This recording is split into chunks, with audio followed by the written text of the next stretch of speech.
Good morning! We are so excited because we are in Salem! Oh, we got our touristy Hocus Pocus shirts on. We're on our way to the Witch Trials Memorial. We just had breakfast at Red's Sandwich Shop. I had the Sanderson Sisters French toast. This town really capitalizes on their history for sure. Ooh, spooky.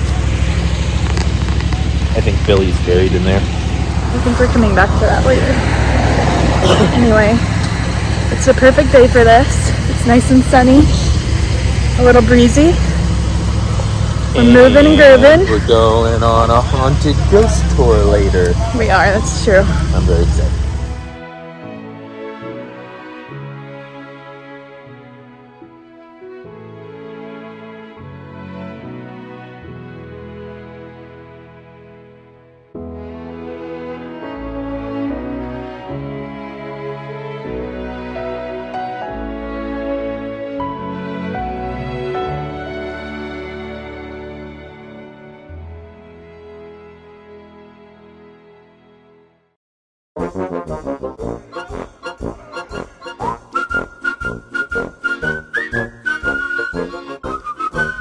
Okay, we just did the Witch House, which is, we're about to walk past by it, so I'll show you the outside. We weren't allowed to take pictures inside, but it's where Jonathan Corwin, was he a judge?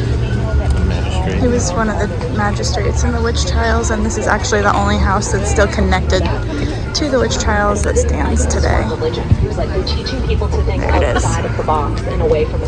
There's a lot of people over here. Quite the line. This is just the line to get a picture with the house, actually, not even the line to get in the museum. But just leaving there. We're gonna try and find a restroom. There's not very many in this town, public ones anyway.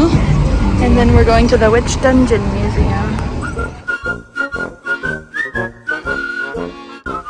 We're about to go in this Witch Dungeon Museum. There's Justin, ready to roll. Spooky. Oh, goodness.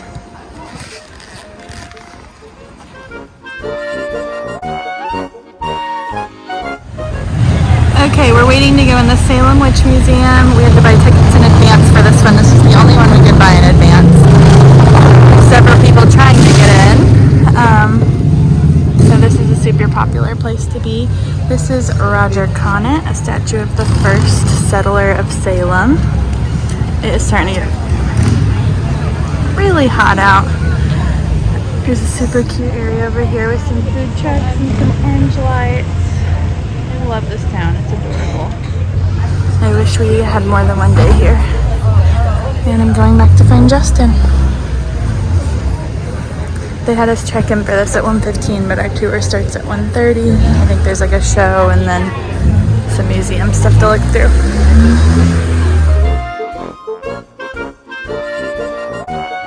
We've been to a few Hocus Pocus locations. We went to Allison's house, I'll post pictures, and the Old Town Hall. And now, oh, I can't flip it, hold on. We're all the Old Town Hall, where all the adults get cursed to not stop dancing. Yep, that's the one.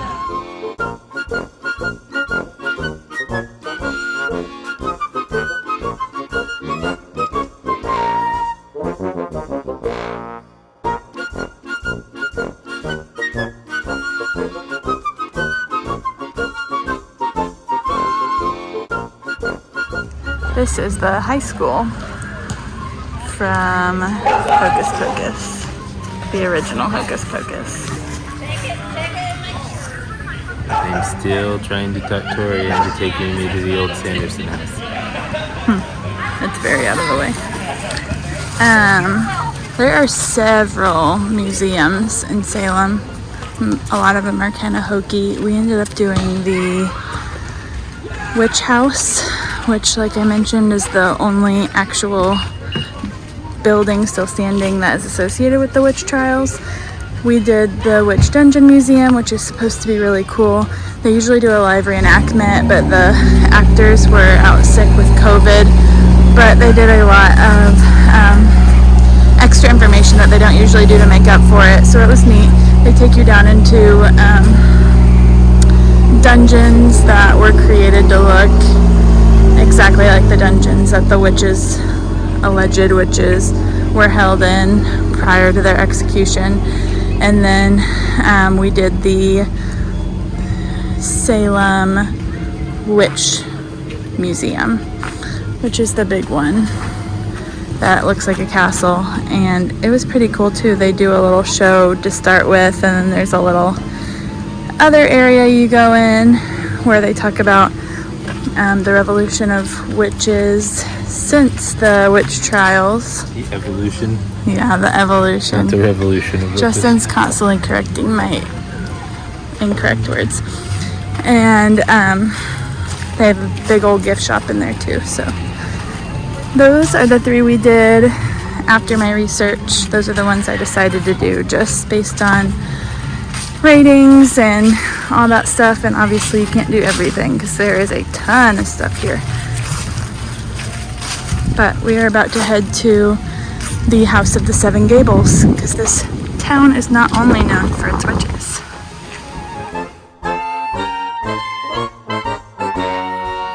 This right here is the House of the Seven Gables.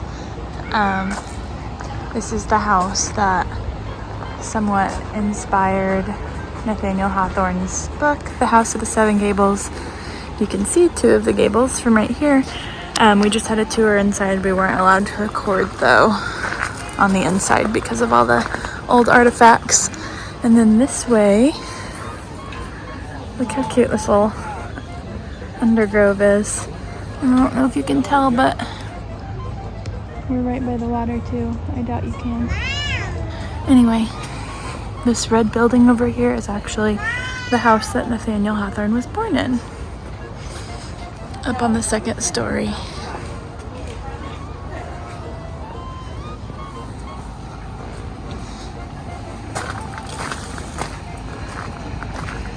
There you can see the water.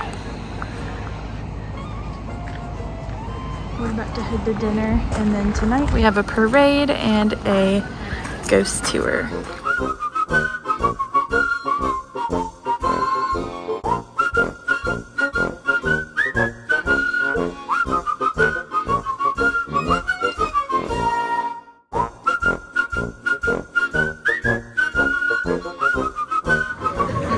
We are here at Finn's, sitting on the water in Salem.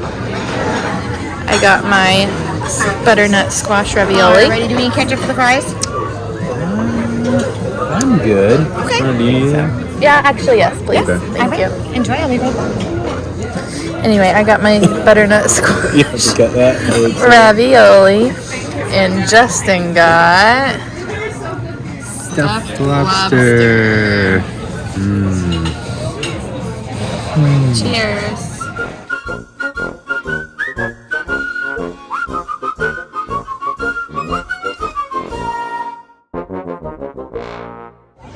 The parade's getting ready to start. We're trying to find a place to sit.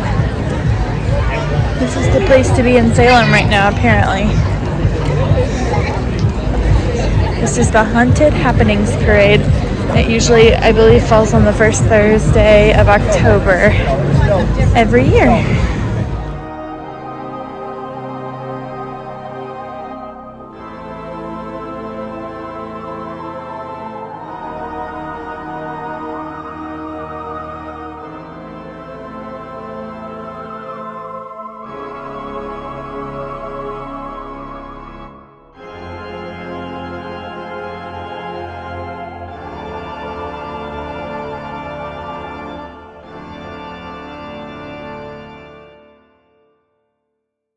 We are officially in Boston. This red brick trail on the ground means that we are starting the Freedom Trail. We're gonna follow this all over the city and learn all kinds of revolutionary things. We're at the Boston Common. We just left the visitor center. This is where the self-guided tour starts. So we are going to go check it out. We're very excited. This is the main leg of our trip. We're here for 4 days and then we head back home. So here we go. Also, side note, we have a rental car we've been using to get around Boston when we drove in last night and then this morning getting downtown. And Boston drivers are a whole other breed. A whole other breed. We had a lot of near misses. And I lost Justin again, which is just par for the course, but we're gonna go see some cool stuff.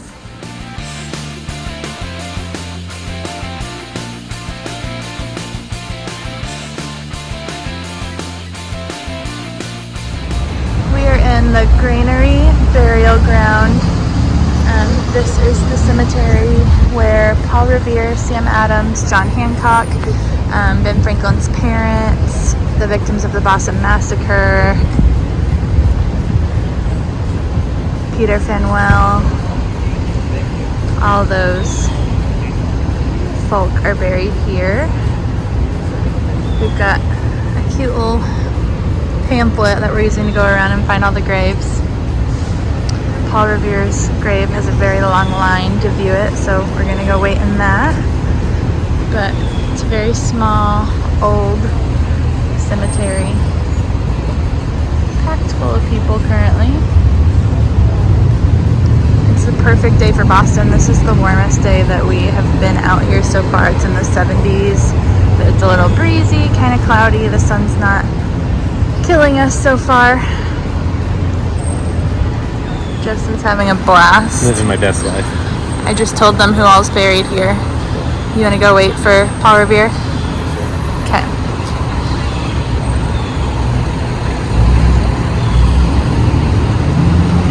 He's not excited to be in a graveyard, by the way. He just loves history. We've got pictures with him with all these tombstones and he's smiling. Like, maybe act a little more solemn.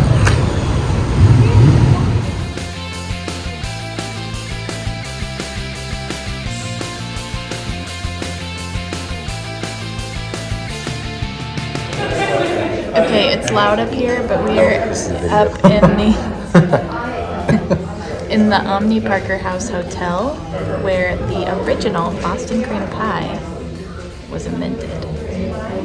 And they still sell it today, so of course we got it and we're gonna eat it.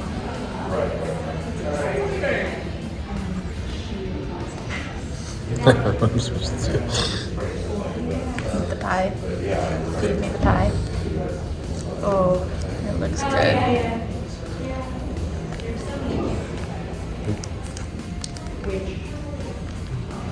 Ooh, first. Ladies first.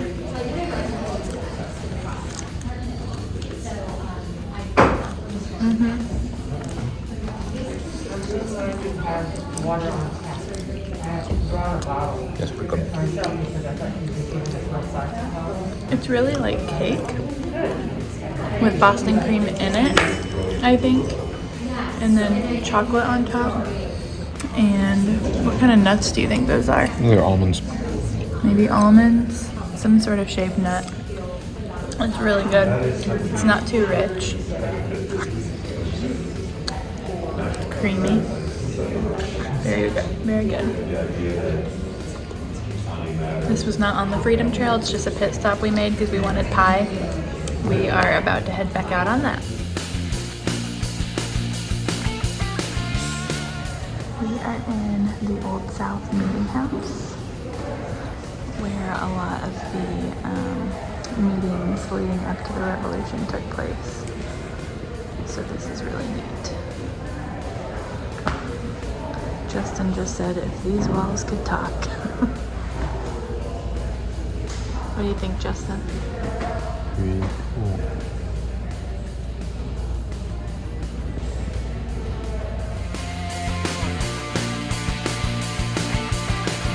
Okay, we're downtown Boston. We're doing the Freedom Trail. Why don't you tell us where we are and what happened here?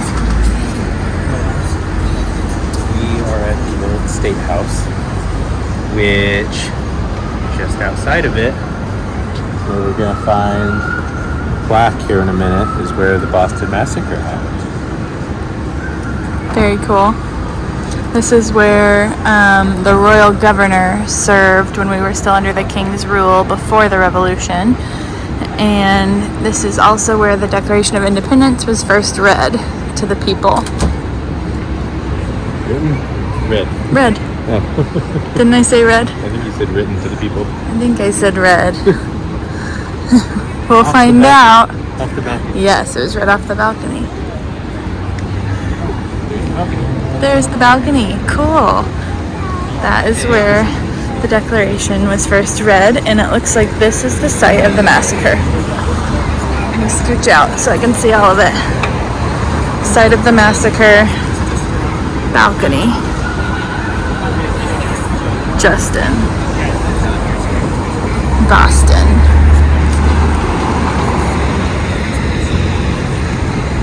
Okay, we're at Faneuil Hall. This is a super cute area. We've got the South Market, Quincy Market right here. There's lots of stores, restaurants. I think we're gonna grab a quick lunch at the Boston Chowder Company.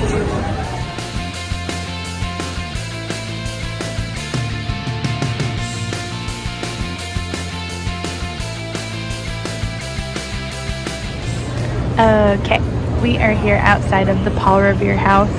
Once again, there were no pictures, no video allowed on the inside of the house, but it was super neat. Okay, here's a better look at the house of Paul Revere. And here is Justin, the resident history expert. All right, Justin, what is the significance of Paul Revere's house? Well, this is the house Paul Revere lived in when he lived in Boston. Oh, and who is Paul Revere? There's a couple cool things in there, actually, from the time that he and his family owned things like the house. So it was pretty cool. But the significance of Paul Revere, most people in school have heard of him in history class or through Henry Wadsworth Longfellow's poem, The Midnight Ride of Paul Revere, which is an awesome poem, but not 100% historically accurate. But anyway, the significance of Paul Revere was he and there was actually another writer, and then they came across another writer, so they're technically three writers total. But his job was to warn John Hancock and Samuel Adams that the British were coming to arrest them. And then the secondary objective was to go on to Concord, help rally the troops, and let them know that the British were coming and get them up in arms as well. Paul Revere was actually captured on his ride. Then what happened to him when he was captured? He was released the next day. Oh, good for him. One if by land, two if by sea. Kind of. These are quotes that I know. Okay, you ready to move on? Yeah. All right, let's do it. Another really pretty area. We're in the North End. That's where the where Paul Revere's house was, and now we're at the Paul Revere Mall. Here's the statue of Paul riding the horse at midnight. We're still following the Freedom Trail right here. And then actually, if you come into the center area, you can see where we're going next. Kind of. The Old North Church. Way up there, that's where we're headed. But like I said, we're in the North End, which is the Italian portion of Boston. So we're getting some good Italian food later.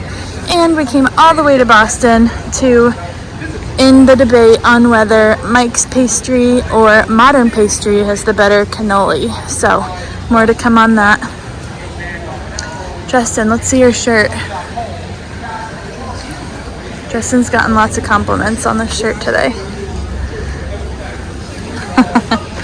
All right, to the Old North Church.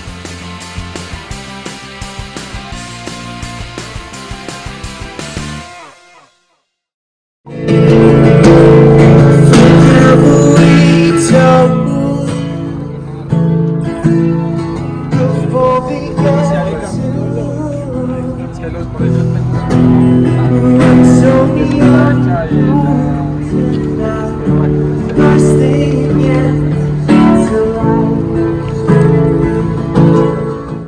finally back at our hotels with our cannolis, and we're gonna decide if Mike's or Modern is better. So first I've got Modern, and this is just a regular cannoli. It's chocolate dipped at the end, but it's got the normal ricotta filling on the inside.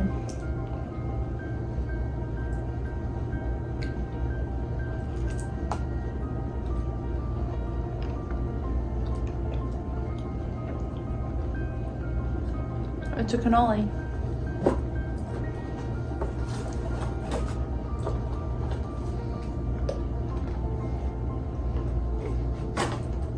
Mike's pastry. It's a little bit of an unfair judging, but because the shell on this one is completely chocolate dipped, but everything else is the same. It's got the shell, the same ricotta filling, and chocolate chips.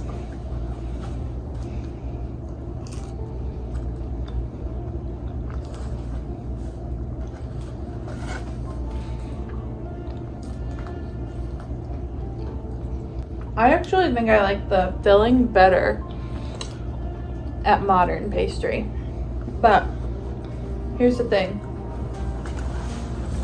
They taste very similar. Mike's pastry shop actually have several different options like Nutella, peanut butter, pumpkin spice, pecan caramel, Oreo. I mean, you could get countless different types of cannolis. As far as I could tell, at Modern Pastry you could only get like vanilla or chocolate cream filled with a couple different topping options. Both of them are cash only. They don't accept card at either. But I don't know. I think Mike's has better option variety, so maybe that makes it better, but I'm kind of leaning towards Modern. I think I kind of second that opinion now.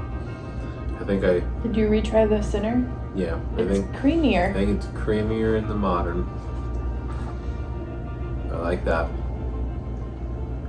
But like I said, for one, I think I just like the Mike's because it was all chocolate dipped, and that's an option at Modern too. Who doesn't like more chocolate? So yeah, at least where we were in downtown, they weren't that far apart. So maybe go get the original normal ones at Modern, and then go get yourself a couple fun flavors at Mike's, and eat lots of cannolis. Get both. Try them for yourself. No reason to only have a couple. Get 10. And get the Boston cream pie at Omni Parker House Hotel. That's all we've got.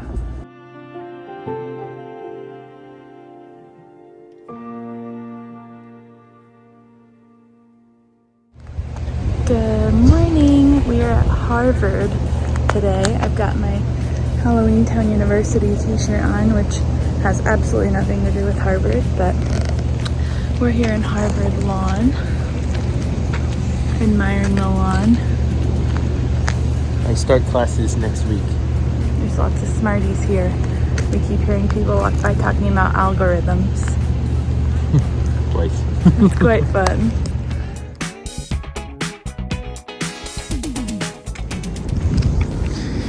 Here's Tori on campus. Just got her backpack on, walking to class here at Harvard. Doing smart things. Doing smart people things. Just going to class. Wearing her Harvard maroon colored shirt because she's a new student here. And is heading off to her theater class. This is the Harry Elkins Widener Memorial Library, which is the largest university library in the world, and Justin wanted to go in, but it's locked. It's probably a normal entrance, and this is like grand. They only let the smarties in.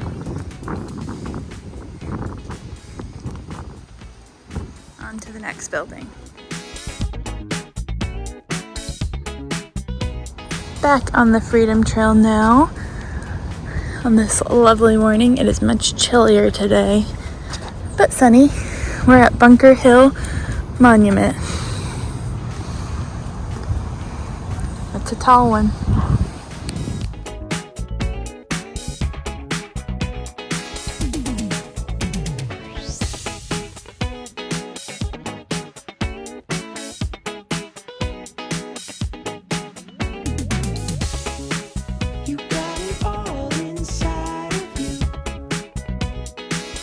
Okay, we're making our descent.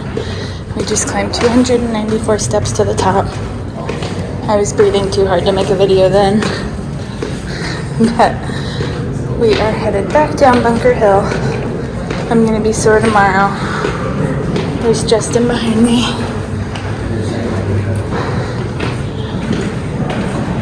See you at the bottom. We're in the USS Constitution Museum. Living our best lives. Yo ho, a pirate's life.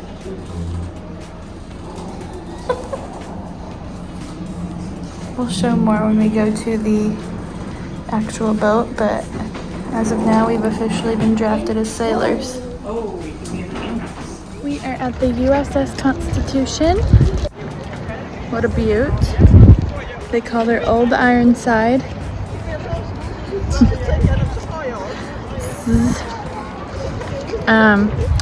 She was first used in the War of 1812, is that right, Justin? And when the enemy fleets fired upon her, the cannons just fell into the water. So somebody said, "Huzzah! Her sides are made of iron." Hence the nickname.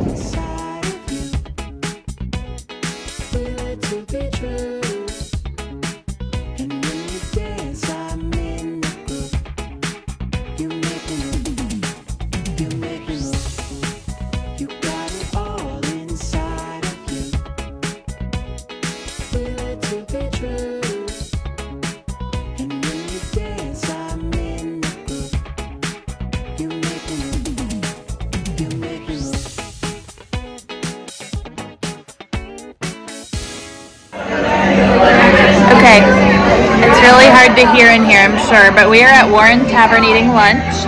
This is a tavern that George Washington and Paul Revere frequented in, pre-revolutionary era. Sam Adams Oktoberfest. Yeah, Justin had to get a Sam Adams, of course. Justin brought all of his patriotic shirts to Boston, and he's got a lot of them.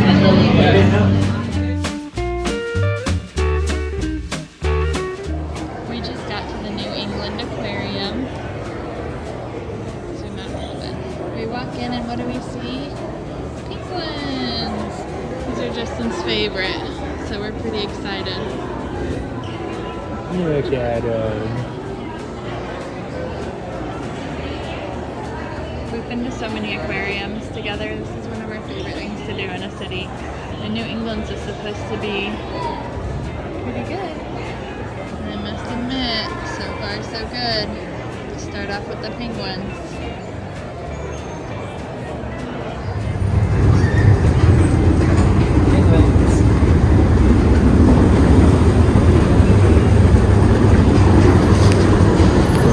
Harbor seals? I don't know what we're gonna see. I think so. You said you were done with stairs. I've done a lot of stairs today, folks. A lot of stairs. Oh boy. I love the aquarium.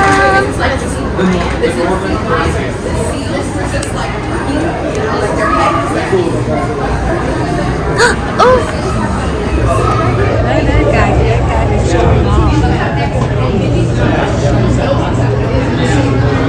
It's got a hook back. It's so fun watching. Was it on your video? Running? That just slide across the floor. He was like, You guys, I love seals. How cute are these little pumpkins? They've got big eyeballs. Hi, buddy. I want one. Oh, he barked. Oh my gosh. They are getting rowdy. Why does that one remind me of Margie? Yeah, that's what I said. Is it cute? Does it remind you of Margie Yeah, for some reason? Margie's our pupper. She's staying with Grandma and Gigi's this week.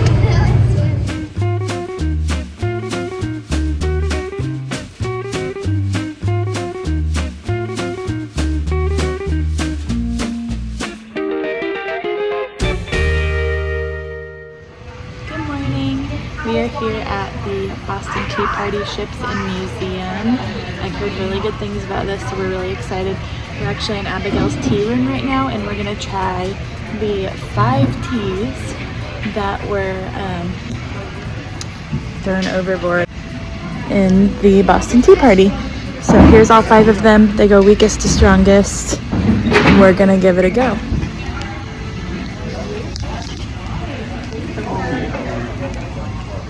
Show the inside. This is the weakest, Singlo. That tastes boring.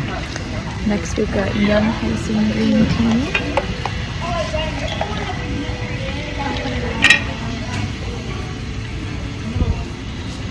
The middle one's delicious.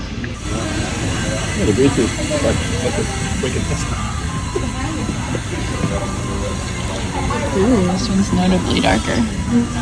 Okay.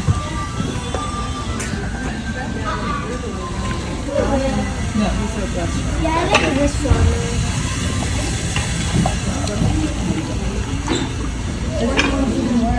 Okay, this is the second to strongest. These are my two least favorite. They just look that tastes like tea to me. It tastes a big Nope, they're difference. definitely getting stronger. I like the second to lightest the most so far. I can't do strong tea without lots of sugar.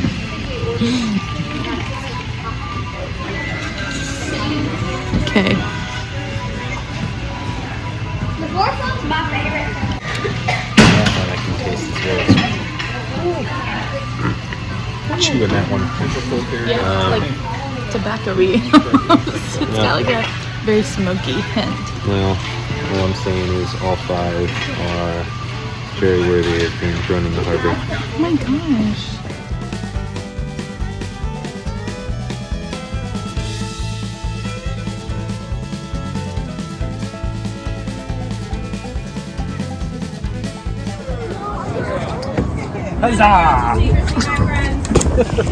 Okay guys, that was really, really fun.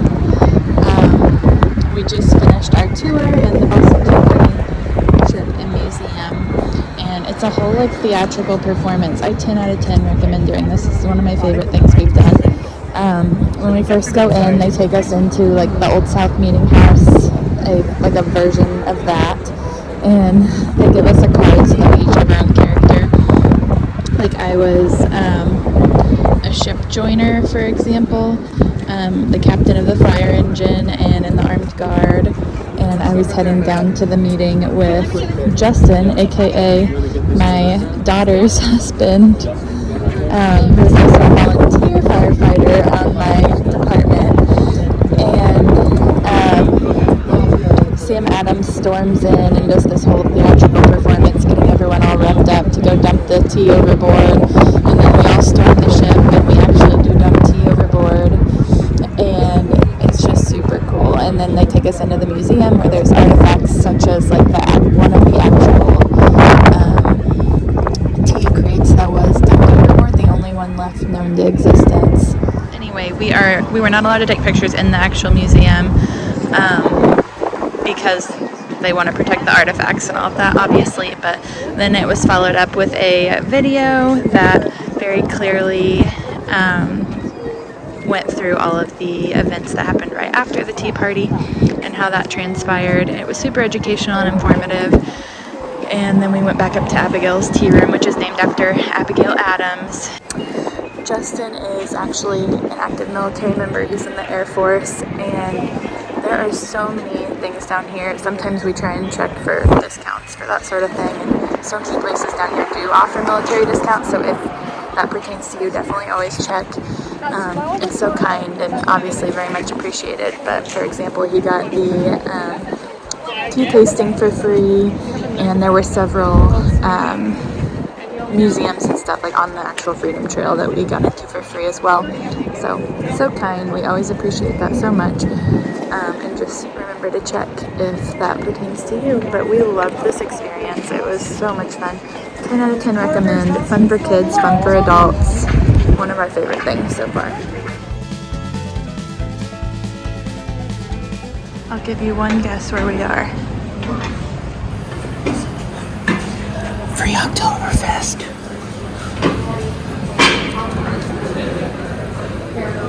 We're taking a brewery tour, the Sam's Signature Experience. The barrels.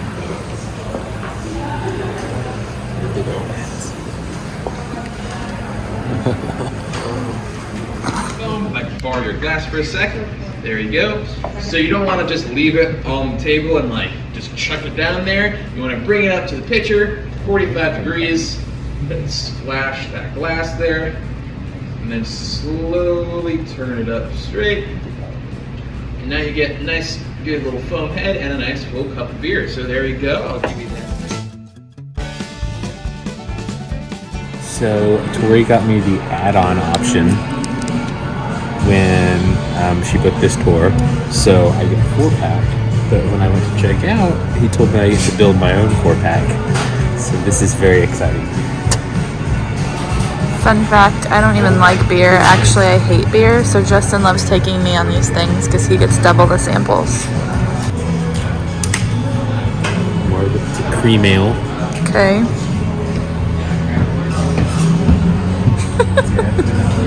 Sam Adams is at the, we usually go to brewery tours because Justin loves them, but Sam Adams is at the top of his list. Sam Adams, Number 2. well, his number 1 is Yingling, but Sam Adams Oktoberfest is basically his favorite beer. So Derek, if you're watching, you're going to get a picture of this later. He's going to be so jealous. Shout out to Derek. We got English style ale, a Bavarian IPA, Okay. and a cream ale. What's your last? Okay. I've got the Beer Garden Fest beer, and I've got a cream ale, a Bavarian IPA, and oh, there's the cream ale. Sorry, the English style ale. Very nice. Perfect. Okay. Trying the Mover's Currency, which is the cream ale we got. You got a fire, music, you're setting for Oktoberfest. Really cool.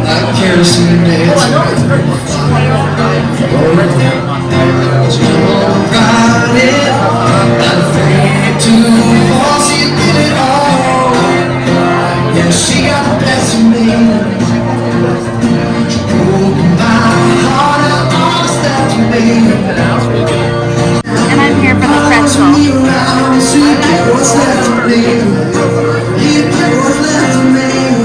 Beer, cheese, and pork.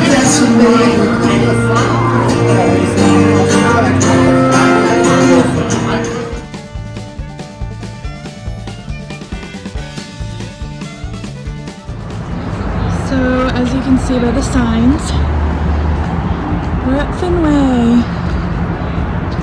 We are here at one of the most iconic baseball stadiums in the nation to check out the park. Now, we are huge Cubbies fans. Go Cubbies. But this is pretty cool. We're excited to look around.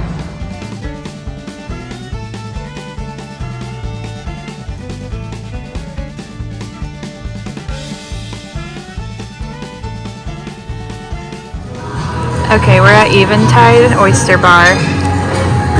Justin's never had an oyster before. It's the first time for everything. Tori's never had one, and today's not going to be the day she does. So, here's his first oyster.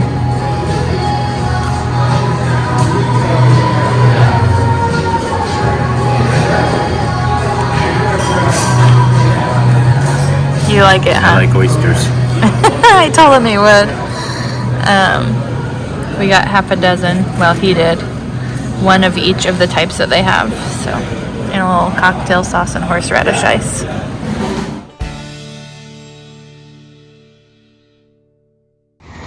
Good morning. It's our last day on vacation. We are spending the day in Lexington and Concord before we head back to the airport. So we just got to Buckman's Tavern and we're heading in here. This is where a lot of the troops, the militia, gathered before they headed over to the Lexington Battle Green when the British arrived. Playing a flute in the background.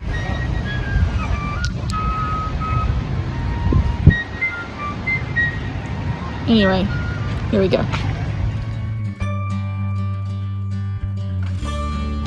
We are at the Lexington Battle Green now, and this is actually where the Minutemen militia lined up where the Revolutionary War began. This is the place that it all started. Right, Justin? There's tour groups everywhere, so we're trying to stay out of people's way. But also, look at the color. Eek.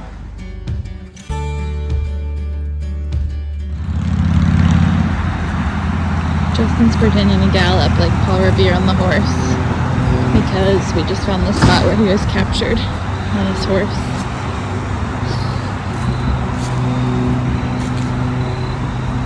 Good work, men. I was Paul Revere. Mm-hmm. But now I'm Prescott. This means nothing to me. And Henry Dawes.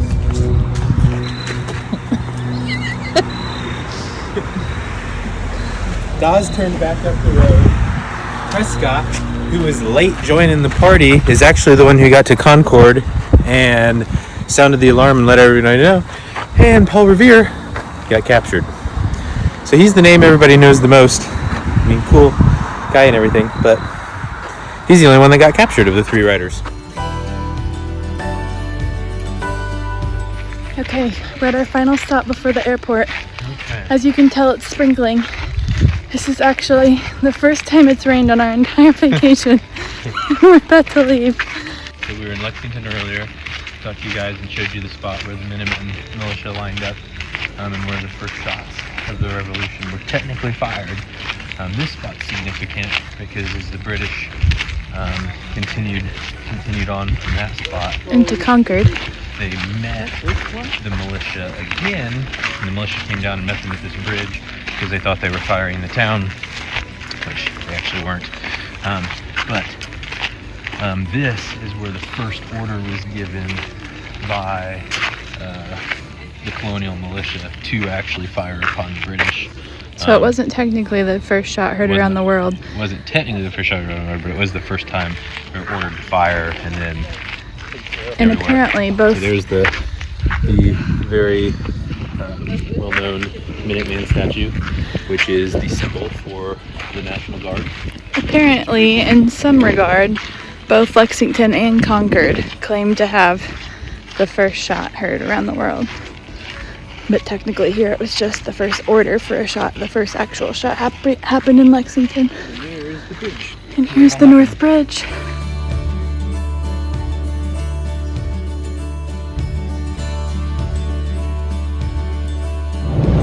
guys. We are on the plane. We're almost home. We're about to land back in Indiana. Back home again. Thanks so much for following along with our entire trip. Join us again in December for our next adventure.